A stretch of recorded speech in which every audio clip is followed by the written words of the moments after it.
तो भगवान शंकर को श्रावण प्रिय है, एक कारण कहा कि मंथन में जो विष निकला उस विष का पान किया और भगवान देवताओं ने मिलकर भगवान शंकर का जलाभिषेक किया। दूसरा कारण कहा, माता सती ने शंकर को पाने के लिए श्रावण के महीने में ही सबसे ज्यादा साधना करी है। और क्या करा था माता सती ने?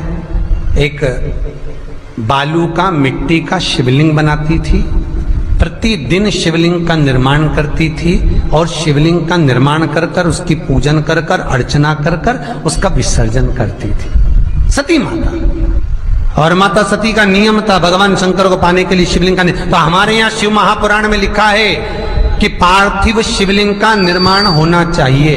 और पार्थिव शिवलिंग का निर्माण करना है तो उसके लिए भी वर्णन करा गया। ब्राह्मण श्वेत मट्टी के शिवलिंग का निर्माण करे, वैश्य पीली मट्टी के शिवलिंग का निर्माण करे, क्षत्रिय लाल मट्टी के शिवलिंग का निर्माण करे और शूद्र काली मट्टी के शिवलिंग का निर्माण करे। कितना बड़ा शिवलिंग बनाना चाहिए?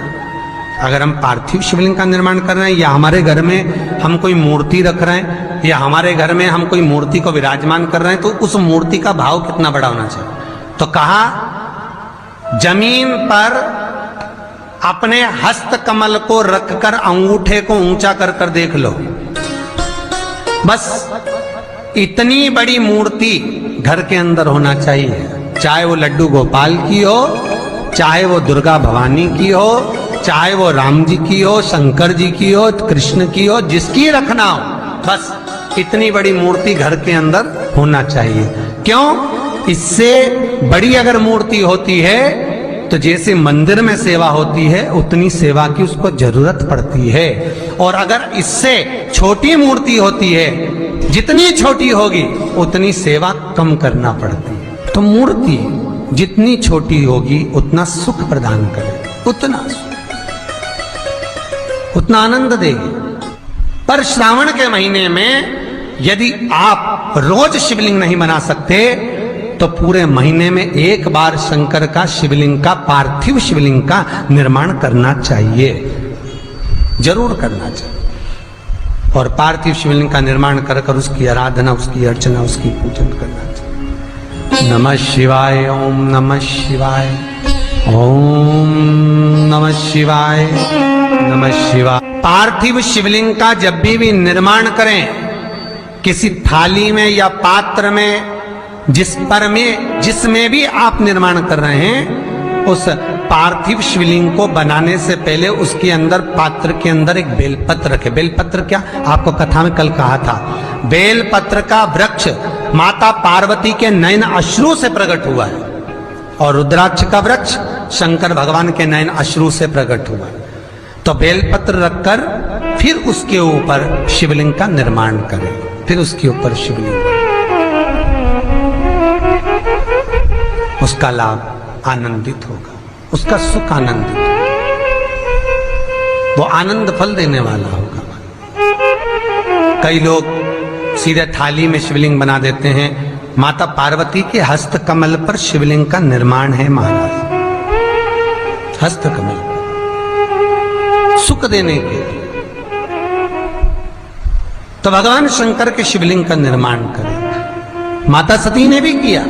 यही श्रावण के महीने में माता सती शंकर भगवान के शिवलिंग का निर्माण करती है, पूजन करती है, अर्चना करती है। फिर शाम के समय उस शिवलिंग को मस्तक पर स्पर्श कर कर जलाशय में, कुंड में, जल में, बावड़ी में, कुएं में, तालाब में उसका विसर्जन करती है मां।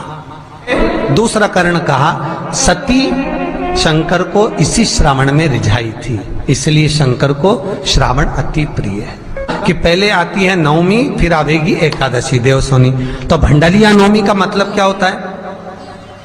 भंडारिया नवमी का स्मरण क्या होता है? अभी आपको कहा था 9 जगह पर बेलपत्र चढ़ती है।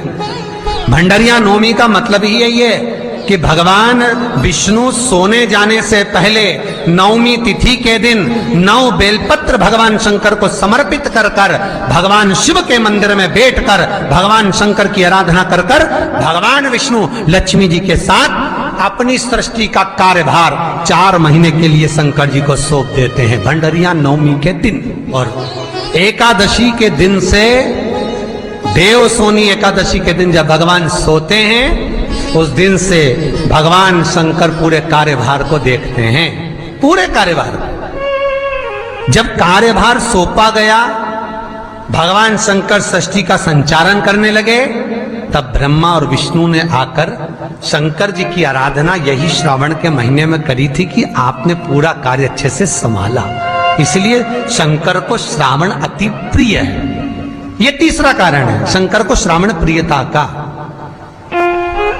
अब शिव महापुराण की कथा करिए कि शंकर को श्रावण प्रिय, चौथा कारण वर्णन करा कि ये कारण भगवान शंकर की आराधना माता पार्वती ने बाल्यपन से करी, खूब करी, खूब दिल से करी।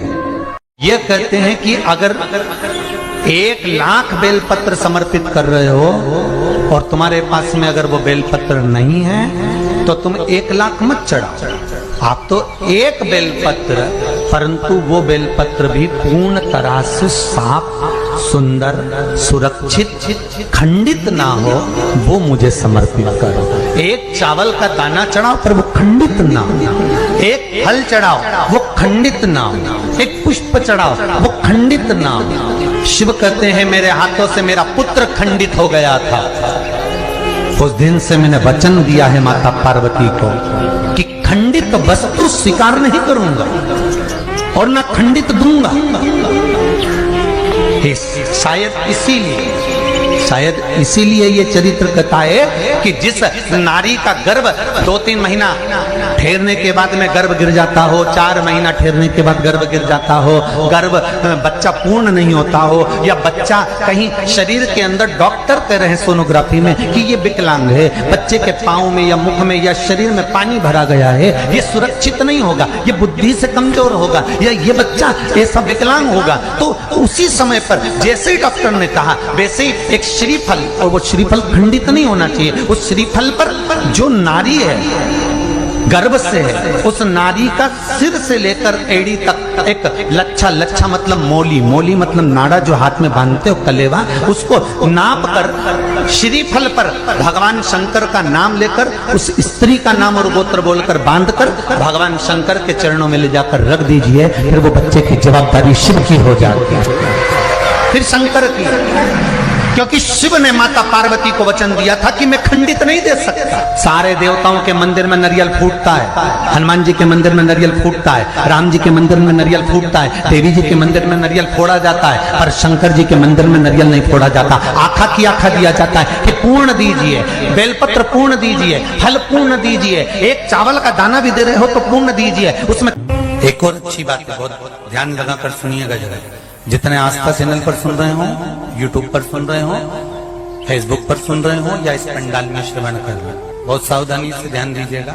कभी श्रावण महीने में अगर आप शंकर जी के मंदिर में जाएं और शिव मंदिर किसी वृक्ष के नीचे हो, वट वृक्ष के नीचे हो, चाहे पीपल के वृक्ष के नीचे हो, चाहे वो आंवले के वृक्ष के नीचे हो, चाहे वो बेलपत्री के वृक्ष के नीचे हो, चाहे वो शमी के वृक्ष के नीचे हो, चाहे जिस वृक्ष, कोई भी वृक्ष के नीचे अगर कोई शिवालय है, शंकर जी का कोई मंदिर या शंकर जी का कोई शिवलिंग रखा हुआ, तो एक दुर्वा किसी भी श्रावण महीने में तुम जब भी किसी शिवालय में जाएं, जिस वृक्ष के नीचे शिवलिंग हो, उस शिवलिंग पर ये शिवलिंग रखा हुआ है, ये जलाधारी है। जलाधारी पर जहां शिवलिंग रखा हुआ है वहां कटी भाग, कटी भाग माता पार्वती जी का हस्तकमल, उसके ऊपर रखा हुआ है शिवलिंग, सामने अशोक सुंदरी और भगवान शंकर के दोनों पुत्र गणेश कार्तिके, ऊपर से जल गिरता है जया, विषहारा, शामलीवारी, दौतली, देव, ये भगवान शंकर की 5 बेटियां। तो जो कटी भाग, इस कटी भाग पर अगर मात्र एक दुर्वा समर्पित कर जिसकी किडनी या लीवर डैमेज हो रहा हो, काम नहीं कर रहा हो, या किडनी लीवर में कोई तकलीफ हो रही हो, या डायलिसिस चल रहा हो तो मात्र एक दुर्वा उस कटी भाग पर श्रावण महीने में समर्पित कर कर उस दुर्वा के 7 टुकड़े कर कर 7 दिन प्रतिदिन सुबह के समय पर उसको चबाकर खा लेने पर या निगल जाने पर धीरे धीरे धीरे धीरे डायलिसिस बंद होने लगता है और किडनी लीवर अपना काम करना प्रारंभ कर देते हैं। एक दुर्वा, कितनी दुर्वा? एक दुर्वा, मात्र एक दुर्वा। शंकर भगवान पर चढ़े हुए जल जब नीचे की ओर आता है, जिस जगह पर जल गिरता है उस जगह पर मात्र एक दुर्वा अपनी कामना कर कर इस शरीर के सुख के लिए शंकर भगवान के जल गिरने वाले स्थान के पास में अवधूतेश्वर महादेव के नाम से रख दी जाती है तो जिंदगी में कभी बड़ी बीमारी नहीं आती। उसी तरह इससे रोग को समाप्त करने के लिए दुर्वा का प्रयोग किया गया। आप लोगों ने पूर्व में जो शिव महापुराण की कथा कुबेरेश्वर बाबा की धरा से करी थी वो आप लोगों को ध्यान में होगा। दुर्वा कैसे उत्पन्न हुई थी, दुर्वा का महत्व क्या है, कितनी दुर्वा चढ़ाना चाहिए, कैसी दुर्वा चढ़ाना चाहिए, दुर्वा की उत्पत्ति कहाँ से हुई है, दुर्वा तोड़ने के बाद पानी में डालने के बाद फिर हरी हो जाती है, इसका क्या कारण है, दुर्वा गणेश जी को क्यों चढ़ाई जाती है, शंकर जी को दुर्वा किस स्थान पर चढ़ाई जाती है,